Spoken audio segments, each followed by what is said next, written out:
ইয়া আইয়ুহাল ইনসান, সুতরাং হে সমস্ত মানব জাতি, মা গররাকা বিরাব্বিকাল কারীম, তোমার মহান সম্মানিত প্রতিপালকের থেকে তোমাকে কোন জিনিস ধোঁকায় ফেলেছে? কি এমন জিনিস তোমাকে ধোঁকায় ফেলেছে? দুটো জিনিস ধোঁকায় ফেলেছে। একটা তোমার স্ত্রী, তোমার সন্তান সন্ততি, দুই তোমার টাকা। এছাড়া তো কিছুই নেই। আর কি আছে ছাড়া? এছাড়া দুনিয়াতে তোমার জন্য কি রয়েছে?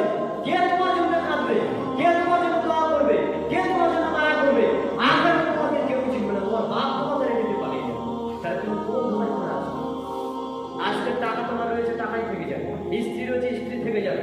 স্ত্রী তোমার 4 মাস 10 দিন পরে যদি তার এখনো বিয়ে করার প্রয়োজন আছে, অন্য জায়গায় বিবাহ করবে, তুমি কি কেউ চিনবে তোমাকে? তোমার ছেলে আজকে তোমাকে ছেলে, তুমি বাপ বেঁচে আছো বলে মারা গিয়ে দেখো তোমার ছেলে টাইম পাবে না যে তোমার জন্য দোয়া করা। তাহলে তুমি কার জন্য পাগল হচ্ছ? তোমার স্ত্রীকে তুমি একবার টাকা না দিয়ে দেখো, তোমার স্ত্রী তোমাকে কি বলে যে তোমার সংসার আমি করবো না। তুমি কাকে মায়া দেখাচ্ছ? তোমার বাপকে তুমি 2 বছর টাকা না দিয়ে দেখো, তোমার বাপ নিজে বলে বাস্তব থেকে বেরিয়ে যাও, তোমাকে আমি চাই না, এরকম ছেলে জন্ম আমি দিতে চাই না। বাপ কি চাই? বাপ টাকা চাই।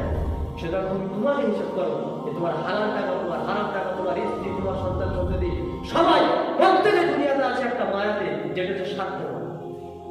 মরে যাওয়ার পরে কেউ কাউকে দেখতে আসবে না, কেউ কারো খবর নেবে না। এই জন্য আল্লাহ তাআলা বলছেন তোমাকে কিসে ভুলে গেছে? মহান প্রতিপালকের